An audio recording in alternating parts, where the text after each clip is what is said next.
os suscribáis a mi canal para que así pueda seguir haciendo muchos más vídeos como este. Muchas gracias, así que comenzamos.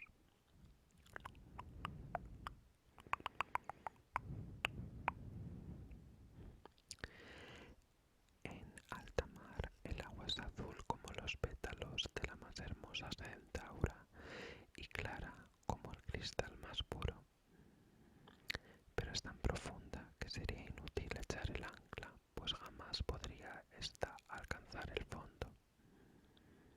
Habría que poner muchos campanarios unos encima de otros para que desde las honduras llegasen a la superficie.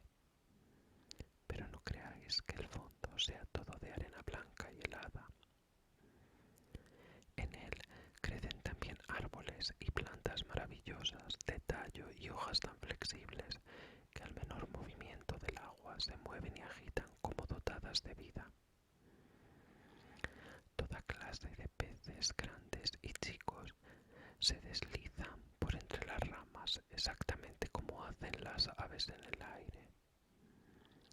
En el punto de mayor profundidad se alza el palacio del rey del mar. Las paredes son de coral y las largas ventanas puntiagudas del ámbar más transparente. Y el tejado está hecho de conchas que se abren y cierran según la corriente del agua.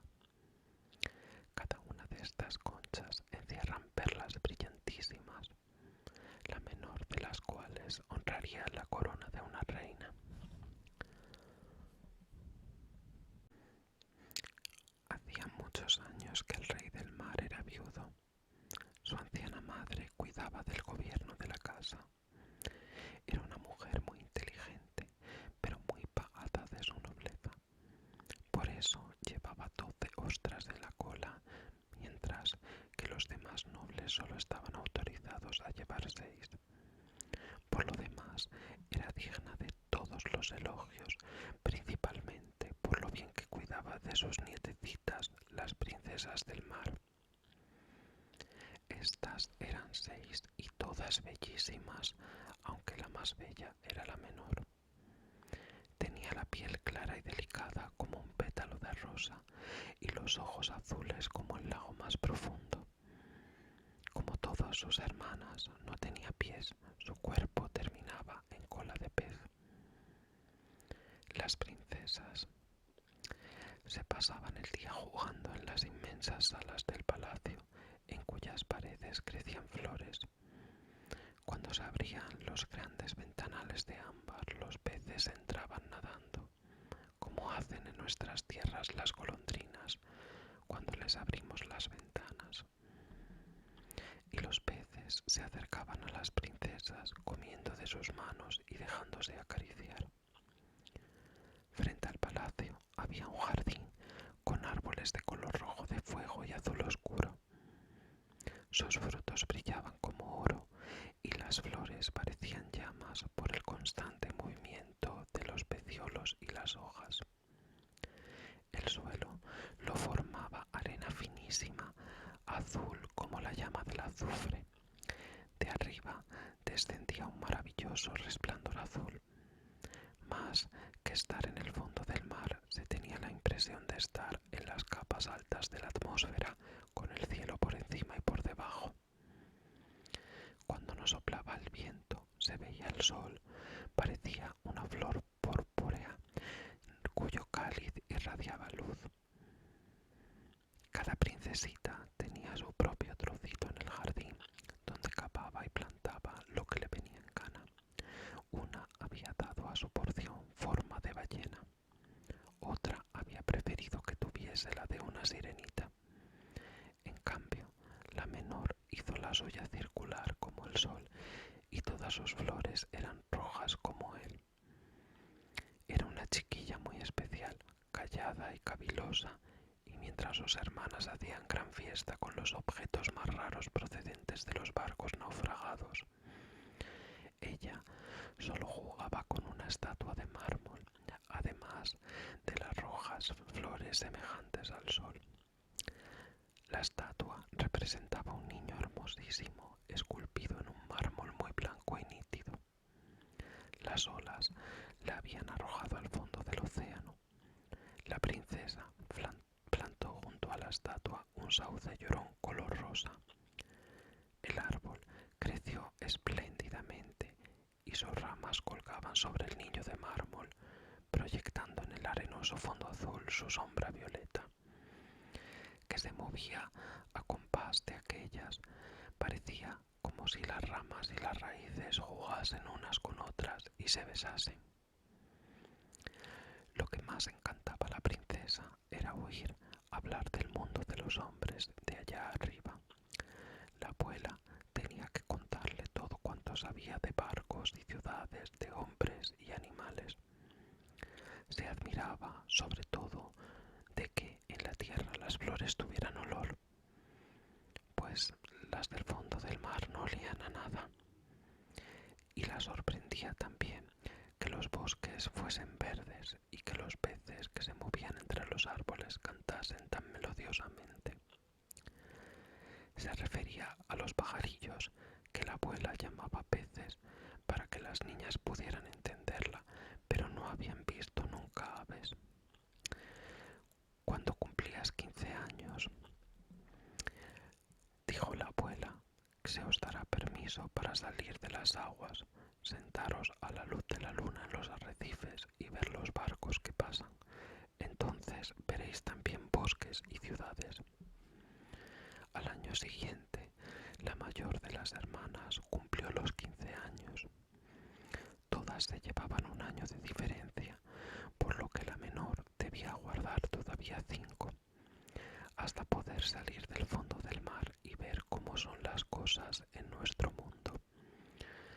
Pero la mayoría prometió a las demás que el primer día les contaría lo que viera y lo que le hubiera parecido más hermoso, pues por más cosas que su abuela les contase, siempre quedaban muchas que ellas estaban curiosas por saber. Ninguna, sin embargo, se mostraba tan impaciente como la menor, precisamente porque debía esperar aún tanto tiempo y porque era tan callada y retraída. Se pasaba muchas noches asomada a la ventana, dirigiendo la mirada a lo alto, contemplando a través de las aguas azul oscuro como los peces correteaban agitando las aletas y la cola. Alcanzaba también a ver la luna y las estrellas, que a través del agua parecían muy pálidas, aunque mucho mayores de como las vemos nosotros. Cuando una nube negra las tapaba, la princesa sabía que era una ballena que nadaba por encima de ella o un barco con muchos hombres a bordo, los cuales jamás hubieran pensado en que allá abajo había una joven y encantadora sirena que extendía las blancas manos hacia la quilla del navío. Llegó pues el día en que la mayor de las princesas cumplió 15 años y se remontó hacia la superficie del mar. A su regreso traía 1000 cosas que contar, pero lo más hermoso de todo, dijo, había sido el tiempo que había pasado bajo la luz de la luna en un banco de arena con el mar en calma, contemplando la cercana costa con una gran ciudad donde las luces centelleaban como millares de estrellas y oyendo la música, el ruido y los rumores de los carruajes y las personas. También le había gustado ver los campanarios y torres y escuchar el tañido de las campanas. Ah, cuánta avidez le escuchaba su hermana menor. Cuando ya anochecido salió a la ventana a mirar a través de las aguas azules, no pensaba en otra cosa sino en la gran ciudad con sus ruidos y su bullicio. Le parecía oír el son de las campanas que llegaba hasta el fondo del mar. Al año siguiente, la segunda obtuvo permiso para subir a la superficie y nadar en todas direcciones. Emergió en el momento preciso en que el sol se ponía, y aquel espectáculo le pareció el más sublime de todos. De un extremo al otro, el sol era como de oro, dijo, y las nubes, oh las nubes, ¿quién sería capaz de describir su belleza?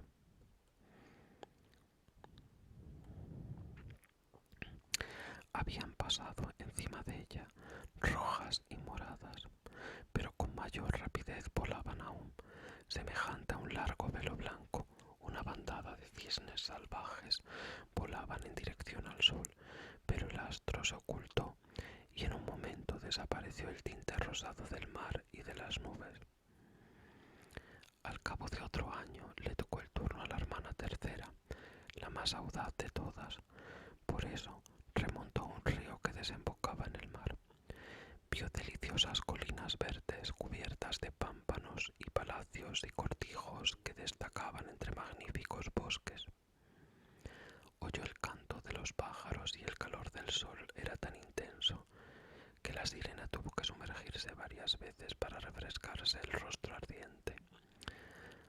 En una pequeña bahía se encontró con una multitud de chiquillos que corrían desnudos y chapoteaban en el agua.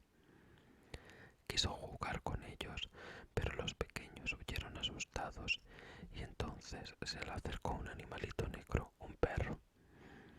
Jamás había visto un animal parecido y como ladraba terriblemente, la princesa tuvo miedo y corrió a refugiarse en alta mar. Nunca olvidaría aquellos soberbios bosques, las verdes colinas y el tropel de chiquillos que podían nadar a pesar de no tener cola de pez. La cuarta de las hermanas no fue tan atrevida, no se movió de alta mar y dijo que este era el lugar más hermoso. Desde él se divisaba un espacio de muchas millas y el cielo semejaba una campana de cristal. Había visto barcos, pero a gran distancia parecían gaviotas. Los graciosos delfines habían estado haciendo piruetas y enormes ballenas la habían cortejado proyectando agua por las narices como centenares de surtidores. Al otro año le tocó el turno a la quinta hermana. Su cumpleaños caía justamente en invierno, por eso vio lo que las demás no habían visto la primera vez. El mar aparecía intensamente verde y en derredor flotaban grandes icebergs parecidos a perlas, dijo, y sin embargo muchos mayores que los campanarios que construían los hombres. Adoptaban las formas más caprichosas y brillaban como diamantes. Ella se había sentado en la cúspide del más voluminoso y todos los veleros se desviaban aterrorizados del lugar donde ella estaba, con su larga cabellera ondeando al impulso del viento. Pero hacia el atardecer el cielo se había cubierto de nubes y habían estallado relámpagos y truenos, mientras el mar, ahora negro, levantaba los enormes bloques de hielo que brillaban a la roja luz de los rayos. En todos los barcos arriaban las velas y las tripulaciones eran presa de angustia y de terror, pero ella habla seguido sentada tranquilamente en su iceberg contemplando los rayos azules que zigzagueaban sobre el mar reluciente. La primera vez que una de las hermanas salió a la superficie del agua, todas las demás quedaron encantadas oyendo las novedades y bellezas que había visto. Pero una vez tuvieron permiso para subir cuando les viniera en gana. Aquel mundo nuevo pasó a ser indiferente para ellas. Sentían la nostalgia del suyo y al cabo de un mes afirmaron que sus parajes submarinos eran los más hermosos de todos y que se sentían muy bien en casa. Algún que otro atardecer, las 5 hermanas se cogían de la mano y subían juntas a la superficie. Tenían bellísimas voces, mucho más bellas que cualquier humano, y cuando se fraguaba alguna tempestad, se situaban ante los barcos que corrían peligro de naufragio, y con arte exquisito cantaban a los marineros las bellezas del fondo del mar, animándolos a no temerlo.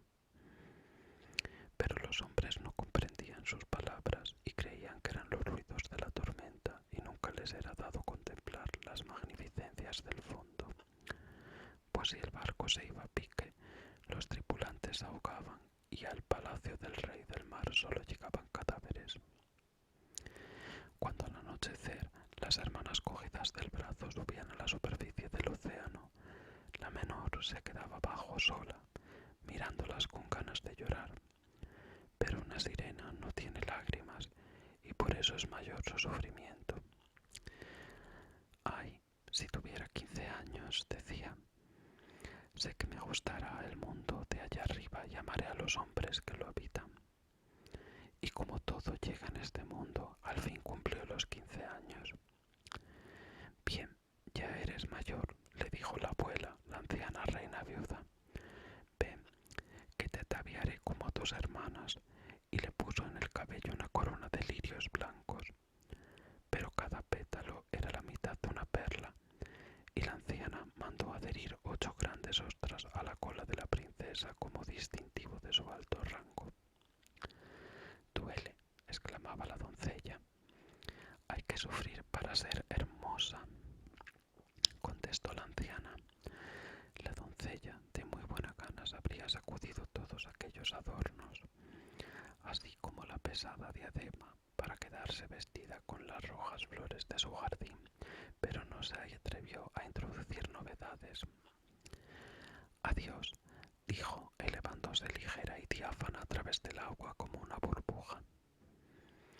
El sol acababa de ocultarse cuando la sirena asomó la cabeza a la superficie, pero las nubes relucían aún como rosas y oro, y en el rosado cielo brillaba la estrella vespertina tan clara y bella.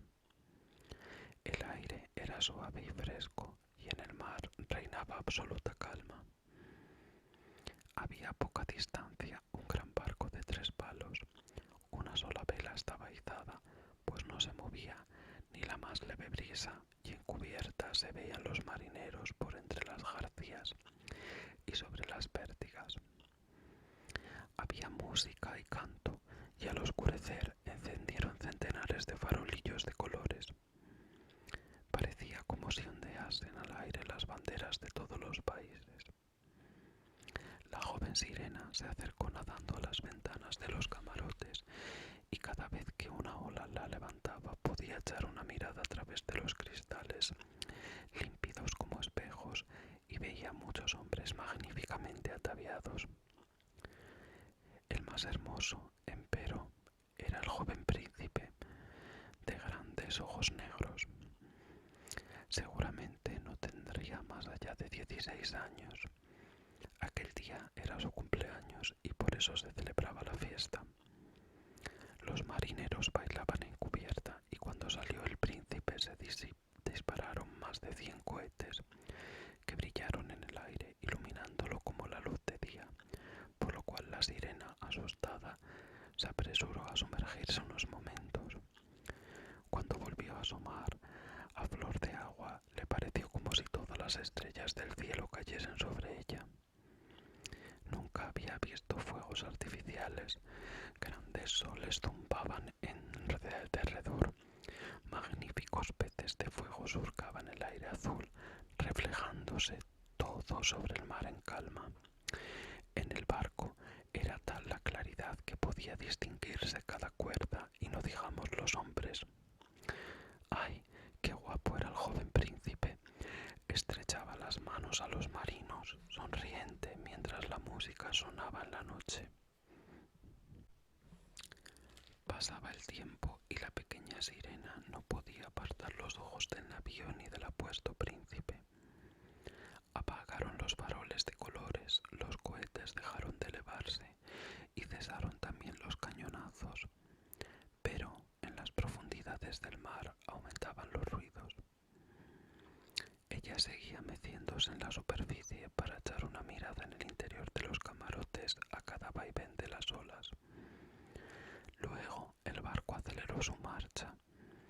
Izaron todas las velas una tras otra, y a medida que el oleaje se intensificaba, el cielo se iba cubriendo de nubes.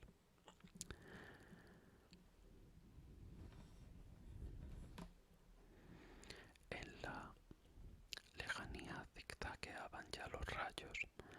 Se estaban preparando una tormenta horrible, y los marinos hubieran de arriar nuevamente las velas.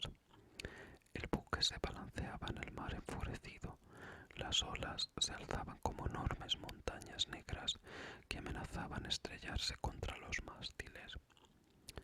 Pero el barco seguía flotando como un cisne, hundiéndose en los abismos y levantándose hacia el cielo alternativamente, juguete de las aguas enfurecidas. A la joven sirena le parecía aquello un delicioso paseo, pero los marineros pensaban muy de otro modo. El barco crujía y crepitaba, las gruesas planchas se torcían a los embates del mar. El palo mayor se partió como si fuera una caña, y el barco empezó a tambalearse de un costado al otro mientras el agua penetraba en él por varios puntos. Solo entonces comprendió la sirena el peligro que corrían aquellos hombres. Ella misma tenía que ir muy atenta para esquivar los maderos y restos flotantes.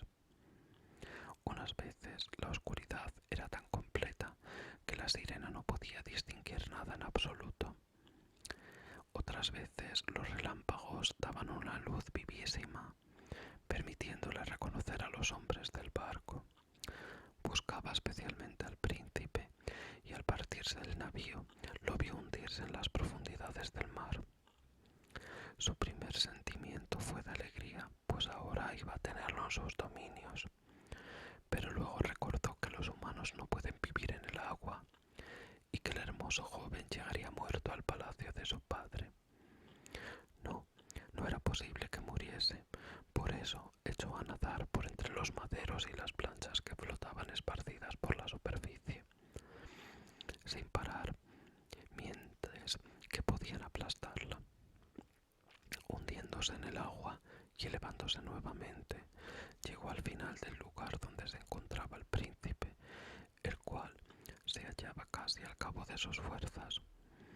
Los brazos y piernas empezaban a entumecérsele, sus bellos ojos se cerraban, y habría sucumbido sin la llegada de la sirenita, la cual sostuvo su cabeza fuera del agua y se abandonó al impulso de las olas. Al amanecer, la tempestad se había calmado, pero del barco no se veía el menor resto. El sol se elevó, rojo y brillante, del seno del mar, y pareció como si las mejillas del príncipe recobrasen la vida, aunque sus ojos permanecían cerrados. La sirena estampó un beso en su hermosa y despejada frente y le apartó el cabello empapado. Entonces lo encontró parecido a la estatua de mármol de su jardincito. Volvió a besarlo, deseosa de que viviese. La tierra firme apareció ante ella, altas montañas azules en cuyas cimas resplandecía la blanca nieve, como cisnes allí posados. En la orilla se extendían soberbios bosques verdes, y en primer término había un edificio que no sabía lo que era, pero que podía ser una iglesia o un convento. En su jardín crecían naranjos y limoneros, y ante la puerta se alzaban grandes palmeras. El mar formaba una pequeña bahía resguardada de los vientos, pero muy profunda, que se alargaba hasta unas rocas cubiertas de fina y blanca arena. A ella se dirigió con el bello príncipe y, depositándolo en la playa, tuvo buen cuidado de que la cabeza quedase bañada por la luz del sol. Las campanas estaban doblando en el gran edificio blanco, y un grupo de muchachas salieron al jardín. Entonces la sirena se alejó nadando hasta detrás de unas altas rocas que sobresalían del agua, y cubriéndose la cabeza y el pecho de espuma del mar para que no pudiese ver nadie su rostro, se puso a espiar quién se acercaría al pobre príncipe. Al poco rato llegó junto a él una de las jóvenes que pareció asustarse grandemente, pero solo por un momento. Fue en busca de sus compañeras y la sirena vio cómo el príncipe volvía a la vida y cómo sonreía a las muchachas que lo rodeaban. Solo a ella no te sonreía, pues ignoraba que lo había salvado. Se sintió muy afligida y cuando lo vio entrar en el vasto edificio, se sumergió tristemente en el agua y regresó al palacio de su padre. Siempre había sido de temperamento taciturno y caviloso, pero desde aquel día lo fue aún más. Sus hermanas mas ella no les contó nada. Muchas veces, a la hora del ocaso o del alba, se remontó al lugar donde había dejado al príncipe. Vio cómo maduraban los frutos del jardín y cómo eran recogidos. Vio derretirse la nieve de las altas montañas, pero nunca al príncipe. Por eso, cada vez volvía a palacio triste y afligida.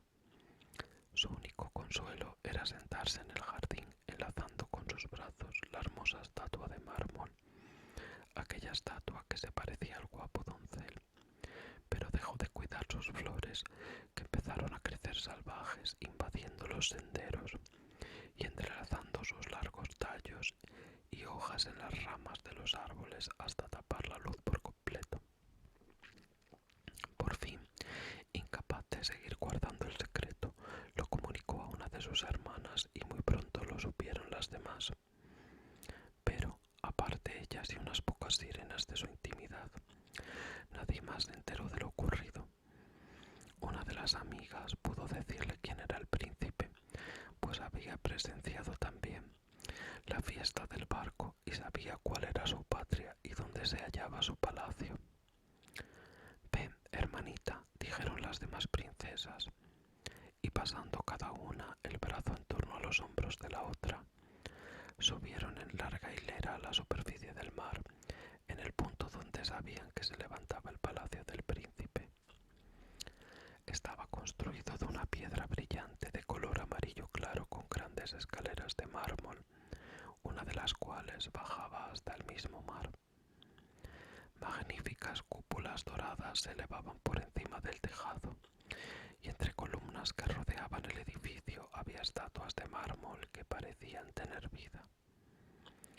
A través de los nítidos cristales de las altas ventanas podían contemplarse los hermosísimos salones adornados con preciosos tapices y cortinas de seda y con grandes cuadros en las paredes, una delicia para los ojos. En el salón mayor, situado en el centro, murmuraba un grato surtidor, cuyos chorros subían a gran altura hacia la cúpula de cristales, a través de la cual la luz del sol llegaba al agua y a las hermosas plantas que crecían en la enorme pila. Desde que supo dónde residía el príncipe, se dirigía allí muchas tardes y muchas noches, acercándose a tierra mucho más de lo que hubiera osado cualquiera de sus hermanas. Incluso se atrevía a remontar el canal que corría por debajo de la soberbia terraza levantada sobre el agua. Se sentaba allí y quedaba contemplando a su amado, el cual creía encontrarse solo bajo la clara luz de la luna. Varias noches lo vio navegando en su preciosa barca, con música y con banderas ondeantes. Ella escuchaba desde los verdes juncales, y si el viento acertaba a cogerle el largo velo plateado haciéndolo visible, él pensaba que era un cisne con las alas desplegadas. Muchas noches que los pescadores hacían a la mar con antorchas encendidas, les oía encomiar los méritos del joven príncipe, y entonces se sentía contenta de haberle salvado la vida, cuando flotaba medio muerto a merced de las olas. Y recordaba cómo su cabeza había reposado en su seno y con cuánto amor lo había besado ella, pero él lo ignoraba, ni en los sueños la conocía. Cada día iba sintiendo más afecto por los hombres, cada vez sentía mayores deseos de subir hasta ellos, hasta su mundo, que le parecía mucho más vasto que el propio. Podían volar en sus barcos por la superficie marina, escalar montañas más altas que las nubes. Poseían tierras cubiertas de bosques y campos que se extendían mucho más allá de donde alcanzaba la vista. Había muchas cosas que hubiera querido saber, pero sus hermanas no podían contestar a todas sus preguntas. Por eso acudió a la abuela, la cual conocía muy bien aquel mundo superior, que ella llamaba, con razón, los países sobre el mar. Suponiendo que los hombres no se ahoguen, preguntó la pequeña sirena, ¿viven eternamente? ¿No mueren como nosotras, los seres submarinos? Sí, dijo la abuela, ellos mueren también,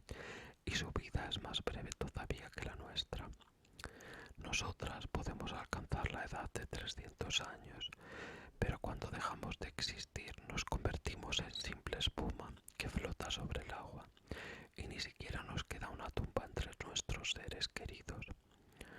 No poseemos un alma inmortal, jamás renaceremos, somos como la verde caña, una vez la han cortado jamás reverdece. Los humanos, en cambio, tienen un alma que vive eternamente, aun después que el cuerpo sea transformado en tierra.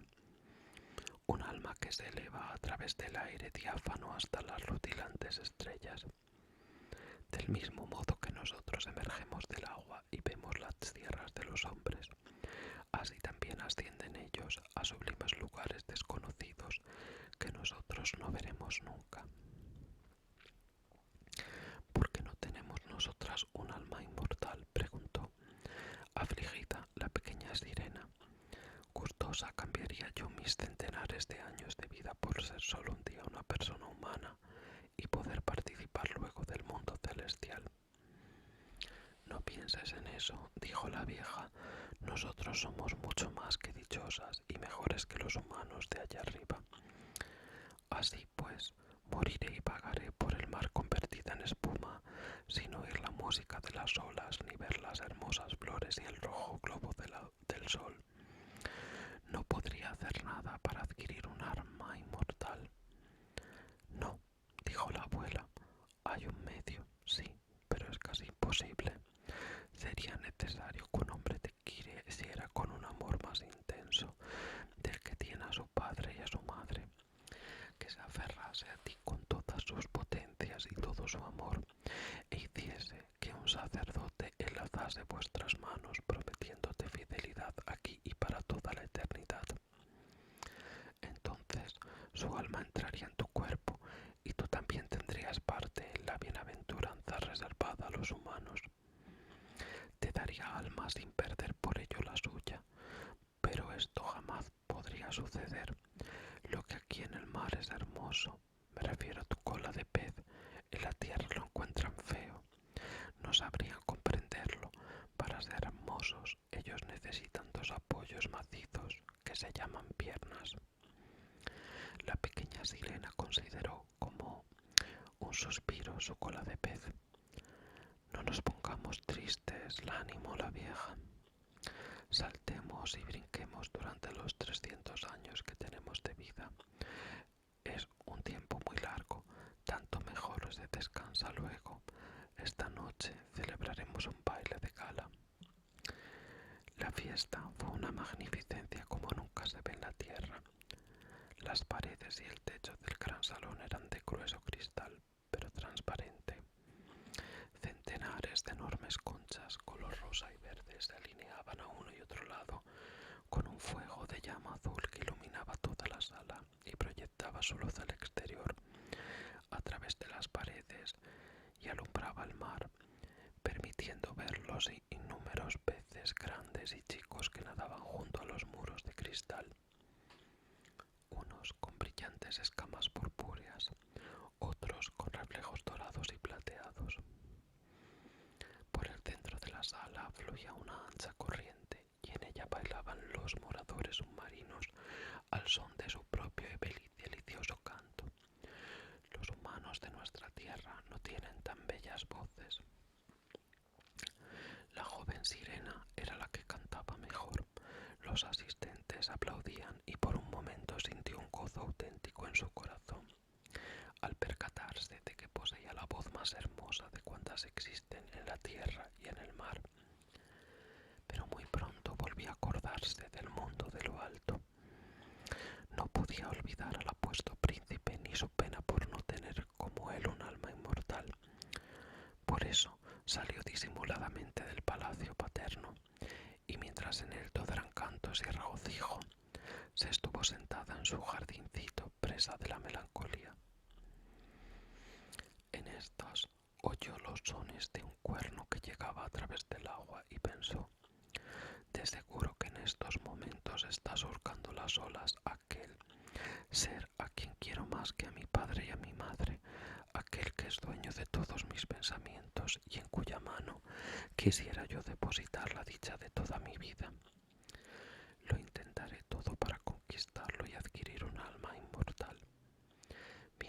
mis hermanas bailan en el palacio. Iré a la mansión de la bruja marina, a quien siempre tanto temí, pero tal vez ella me aconseje y me ayude. Y la sirenita se encaminó hacia el rugiente torbellino tras el cual vivía la bruja.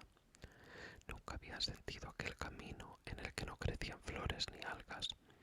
Un suelo arenoso, pelado y gris se extendía hasta la fatídica corriente, donde el agua se revolvía con un estruendo semejante al de ruedas de molino, arrastrando al fondo todo lo que se ponía a su alcance.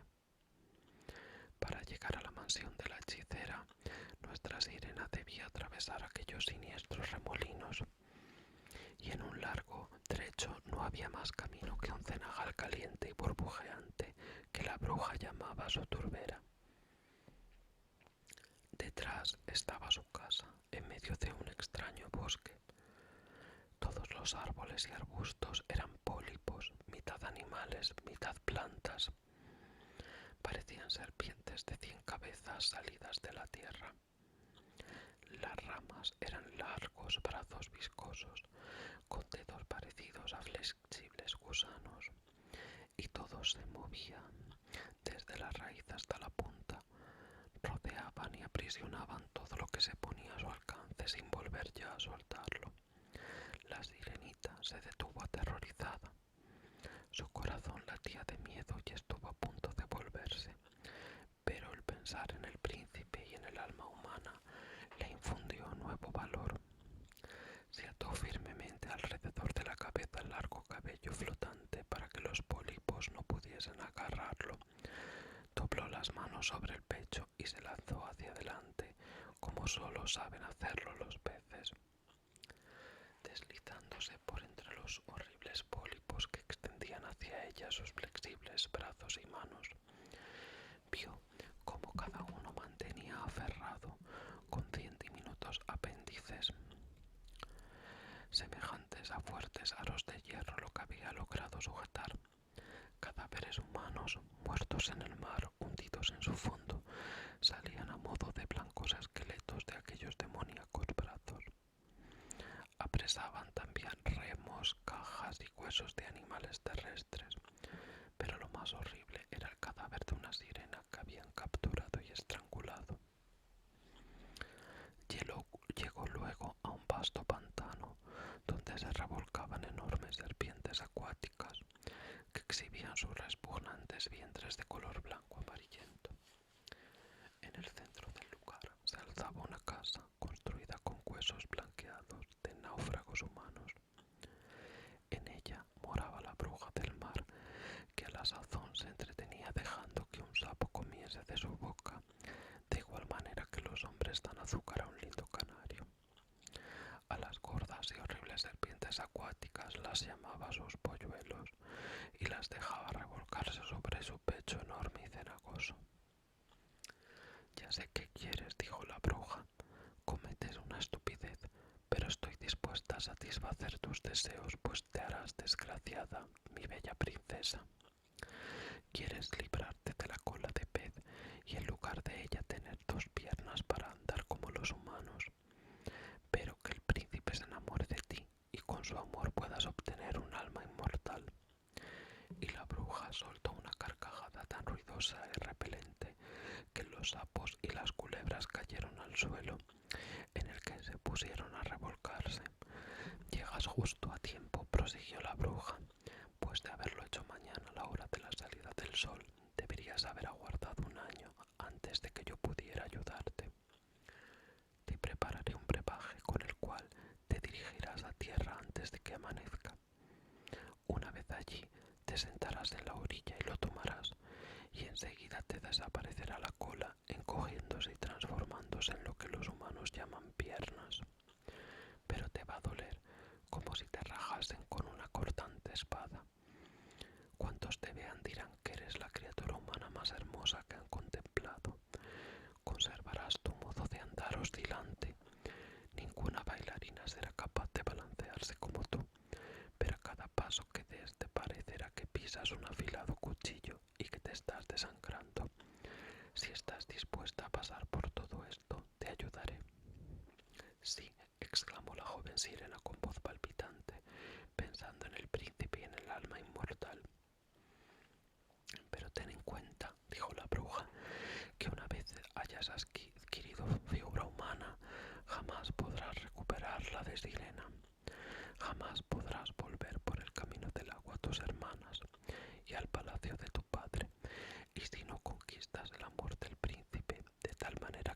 así se olvide de su padre y de su madre, se aferre a ti con alma y cuerpo y haga que el sacerdote una vuestras manos, convirtiéndoos en marido y mujer, no adquirirás un alma inmortal. La primera mañana después de su boda con otra, se partirá tu corazón y te convertirás en espuma flotante en el agua. Acepto, contestó la sirena, pálida como la muerte. Pero tienes que pagarme, prosiguió la bruja, y el precio que te pido no es poco. Posees la más hermosa voz de cuantas hay en el fondo del mar y con ella piensas hechizarle. Pues bien, vas a darme tu voz. Por mi precioso brebaje quiero lo mejor que posees. Yo tengo que poner mi propia sangre para que el filtro sea cortante como espada de doble filo.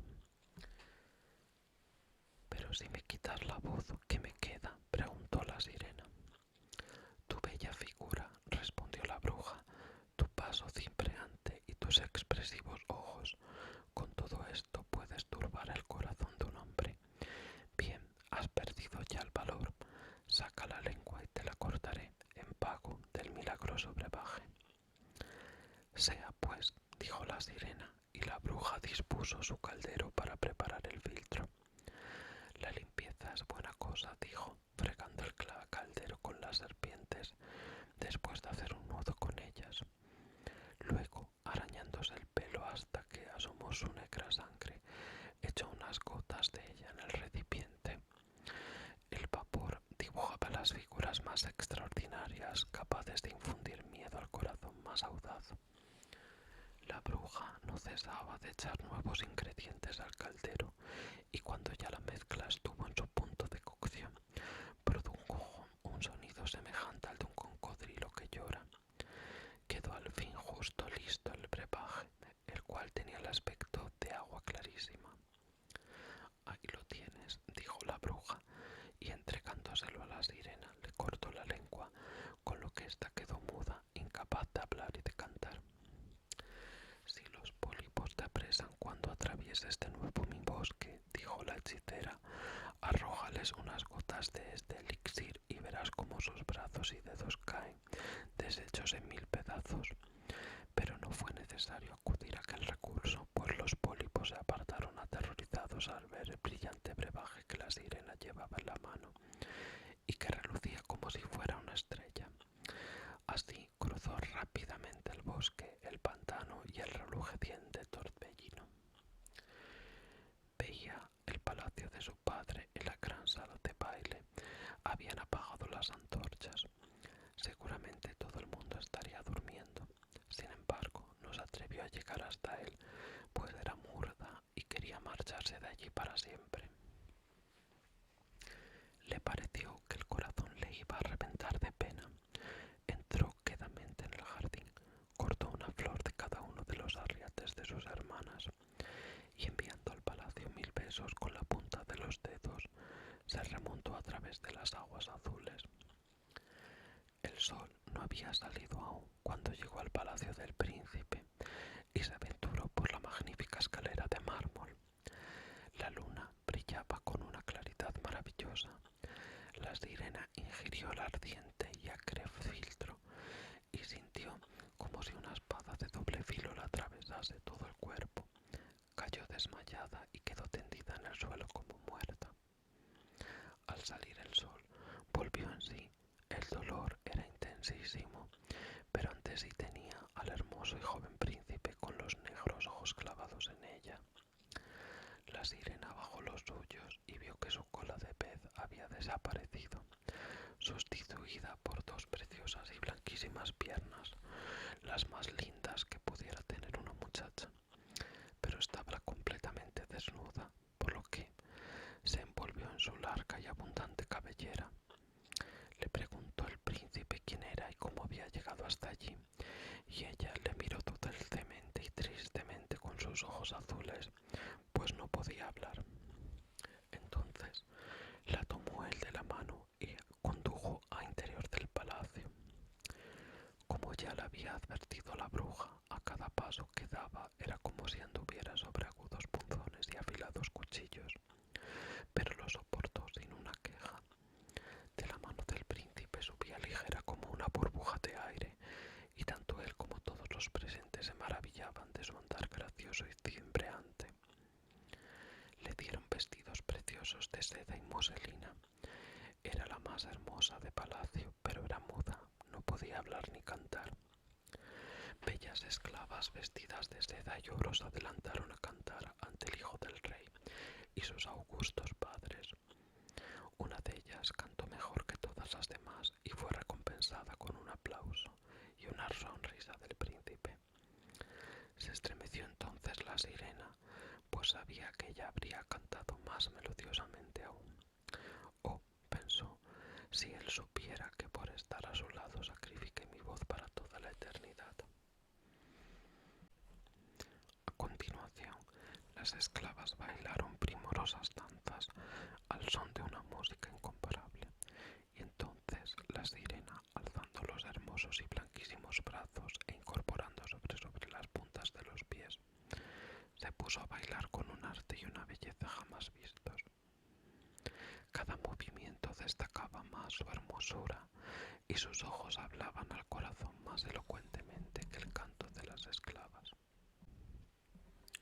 Todos quedaron maravillados, especialmente el príncipe, que la llamó su pequeña expósita, y ella siguió bailando, a pesar de que cada vez que su pie tocaba el suelo creía pisar un agudísimo cuchillo. Dijo el príncipe que quería tenerla siempre a su lado y la autorizó a dormir delante de la puerta de su habitación, sobre almohadones de terciopelo.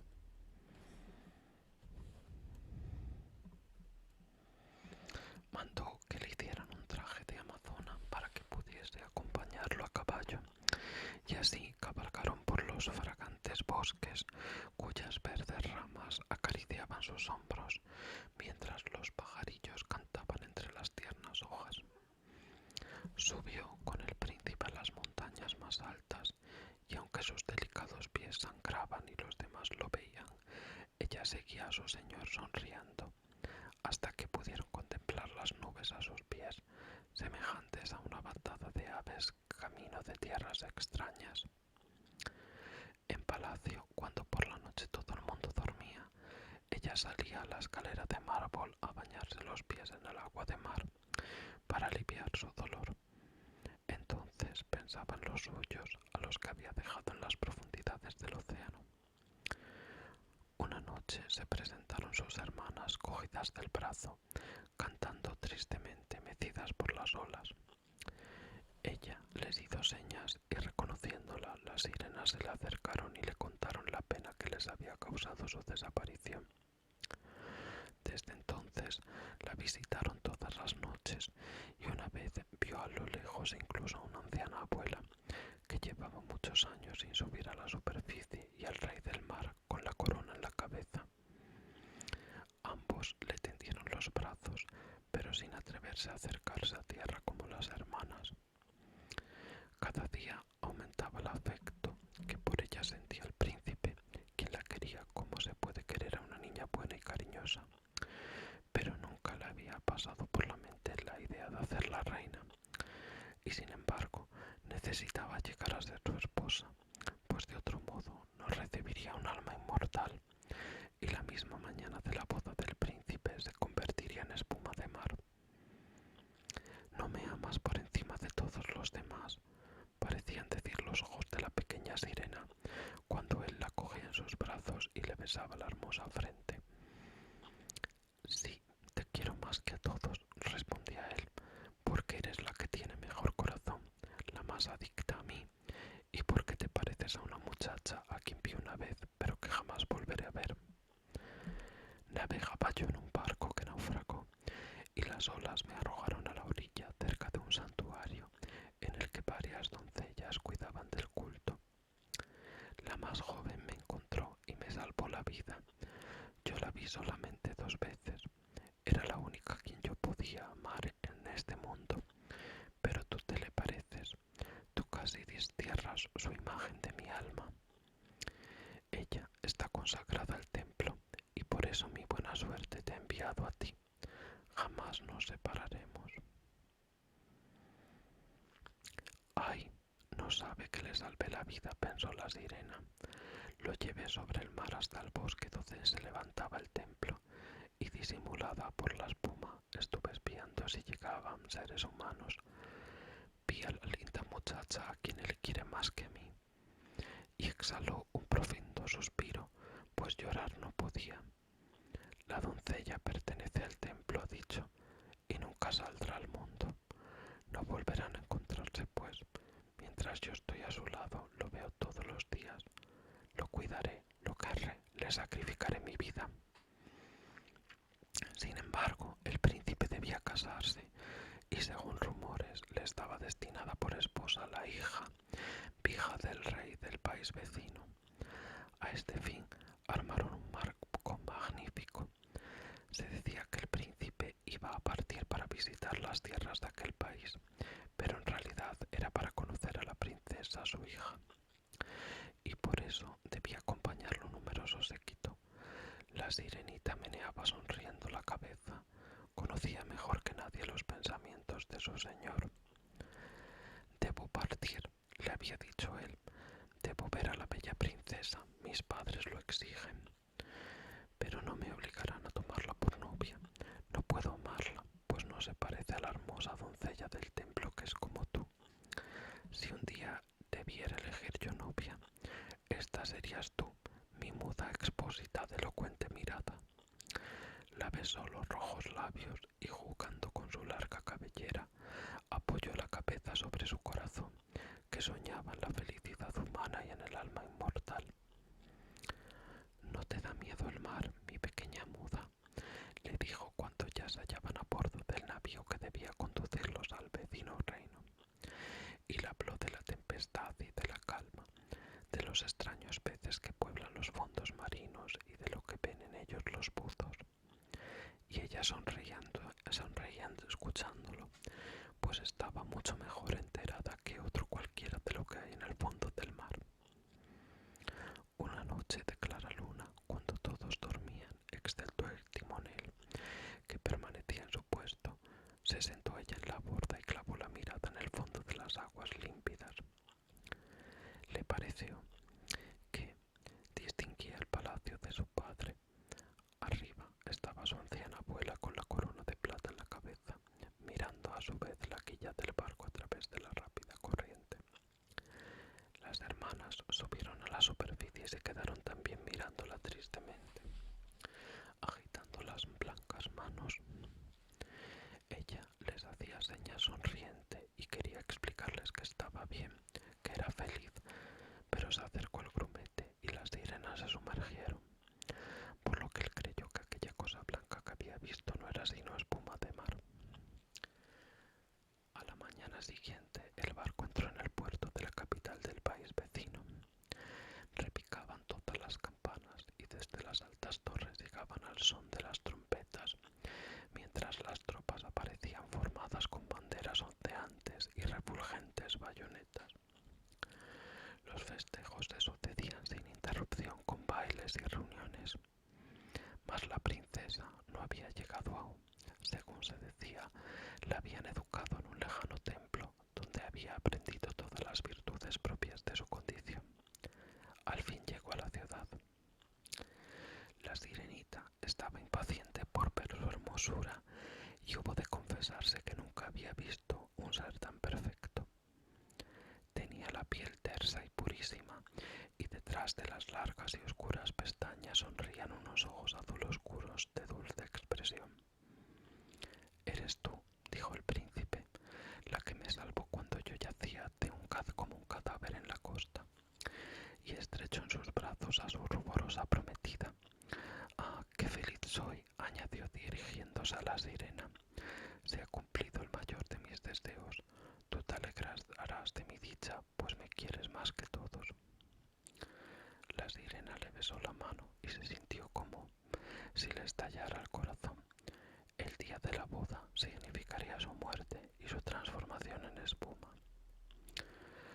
Fueron echadas al vuelo las campanas de las iglesias. Los heraldos recorrieron las calles pregonando la Fausta nueva.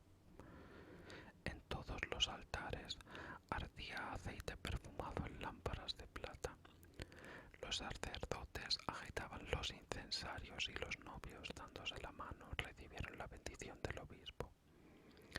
La sirenita, vestida de seda y oro, sostenía la cola de la desposada, pero sus oídos no percibían la música solemne, ni sus ojos seguían el santo rito. Pensaba solamente en su próxima muerte y en todo lo que había perdido en este mundo. Aquella misma tarde los novios se trasladaron a bordo, entre el tronar de los cañones y el ondear de las banderas. En el centro del buque habían erigido una soberbia tienda de oro y púrpura, provista de bellísimos almohadones. En ella dormiría la feliz pareja durante la noche fresca y tranquila. El viento hinchó las velas y la nave se deslizó rauda y suave por el mar inmenso. Al oscurecer encendieron lámparas y los marineros bailaron alegres danzas en cubierta. La sirenita recordó su primera salida del mar, en la que había presenciado aquella misma magnificencia y alegría, y entrando en la danza, voló como vuela la golondrina perseguida, y todos los circunstantes expresaron su admiración. Nunca había bailado tan exquisitamente. Parecía como si acerados cuchillos le traspasaran los delicados bueyes, pero ella no lo sentía. Más acerbo era el dolor que le hendía el corazón. Sabía que era para la última noche que veía a aquel por quien había abandonado familia y patria, sacrificando su hermosa voz y sufrido día tras día tormentos sin fin, sin que él tuviera la más leve sospecha de su sacrificio. Era la última noche que respiraba el mismo aire que él y que veía el mar profundo y el cielo cuajado de estrellas. Le esperaba una noche eterna sin pensamientos ni sueños, pues no tenía alma ni la tendría jamás. Todo fue regocijo y contento a bordo hasta mucho después de medianoche, y ella rió y bailó con el corazón lleno de pensamientos de muerte. El príncipe besó a su hermosa novia, y ella acarició el negro cabello de su marido y, cogidos del brazo, se retiraron los dos a descansar en la preciosa tienda. Se hizo la calma y el silencio en el barco. Solo el timonel seguía en su puesto. La sirenita, apoyados los blancos brazos en la borda, mantenía la mirada fija en oriente, en espera de la aurora. Sabría que el primer rayo de sol la mataría. Entonces vio a sus hermanas que emergían de las aguas, pálidas como ella. Sus largas y hermosas cabelleras no flotaban ya al viento, se las habían cortado. Las hemos dado a la bruja a cambio de que nos deje acudir en tu auxilio para que no mueras esta noche. Nos dio un cuchillo, ahí lo tienes, mira qué afilado es. Antes de que salga el sol debes clavarlo en el corazón del príncipe, y cuando su sangre caliente salpique tus pies, volverá a crecerte la cola de pez y serás de nuevo una sirena. Podrás saltar al mar y vivir tus 300 años antes de convertirte en salada y muerta espuma. Apresúrate. Él o tú debéis morir antes de que salga el sol. Nuestra anciana abuela está tan triste que se le ha caído la blanca cabellera, del mismo modo que nosotras hemos perdido la nuestra bajo las tijeras de la bruja. Mata al príncipe y vuelve con nosotras. Date prisa, ¿no ves aquellas flajas rojas en el cielo? Dentro de breves minutos aparecerá el sol y morirás. Y con un hondo suspiro se hundieron en las olas. La sirenita descorrió el tapiz púrpura que cerraba la tienda y vio a la bella desposada dormida con la cabeza reclinada sobre el pecho del príncipe. Se inclinó, besó la hermosa frente de su amado y miró al cielo donde lucía cada vez más intensamente la aurora. Miró luego el afilado cuchillo y volvió a fijar los ojos en su príncipe, que en sueños pronunciaba el nombre de su esposa. Solo ella ocupaba su pensamiento. La sirena levantó el cuchillo con mano temblorosa y lo arrojó a las olas con un gesto violento.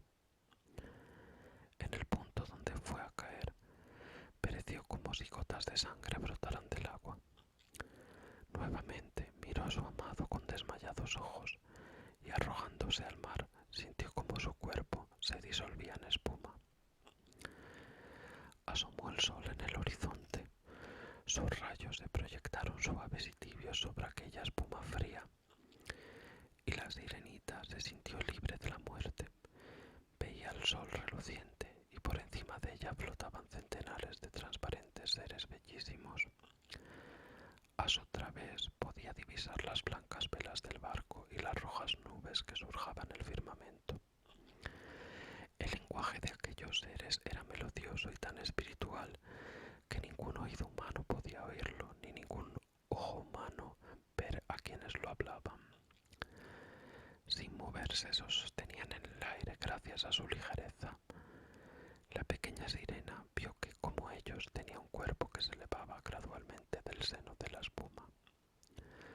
¿A dónde voy?, preguntó, y su voz resonó como la de aquellas criaturas tan melodiosa que ninguna música terrena habría podido reproducirla. A reunirte con las hijas del aire, respondieron las otras.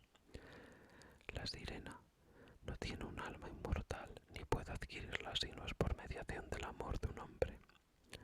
Su eterno destino depende de un poder ajeno. Tampoco tienen alma inmortal las hijas del aire, pero pueden ganarse una con sus buenas obras. Nosotras volamos hacia las tierras cálidas donde el aire bochornoso y pestífero mata a los seres humanos. Nosotras les procuramos frescor, esparcimos el aroma de las flores y enviamos alivio y curación. Cuando hemos laborado por espacio de 300 años, esforzándonos por hacer todo el bien posible, nos es concedida un alma inmortal y entramos a participar de la felicidad eterna que ha sido concedida a los humanos. Tú, pobrecilla sirena, te has esforzado con todo tu corazón como nosotras. Has sufrido y sufrido con paciencia y te has elevado al mundo de los espíritus del aire. Ahora puedes procurarte un alma inmortal a fuerza de buenas obras durante 300 años. La sirenita levantó hacia el sol sus brazos transfigurados y por primera vez sintió que las lágrimas asomaban a sus ojos. A borde del buque reinaba nuevamente el bullicio y la vida. La sirena vio al príncipe y a su bella esposa que la buscaban, escudriñando con melancólica mirada la burbujeante espuma, como si supieran que se había arrojado a las olas. Invisible, besó a la novia en la frente y enviando una sonrisa al príncipe, se elevó con los demás espíritus del aire a las regiones etéreas, entre las rosadas nubes que surjaban el cielo. Dentro de 300 años nos remontaremos de este modo al reino de Dios. Podemos llegar al antes, susurró una de sus compañeras. Entramos volando, invisibles, en las moradas de los humanos donde hay niños, y por cada día que encontramos a uno bueno, que sea la alegría de sus padres y merecedor de su cariño, Dios abrevia nuestro periodo de prueba. El niño ignora cuando entramos en su cuarto, y si nos causa gozo y nos hace sonreír, nos es descontado un año de los 300. Pero si damos con un chiquillo malo y travieso, tenemos que verter lágrimas de tristeza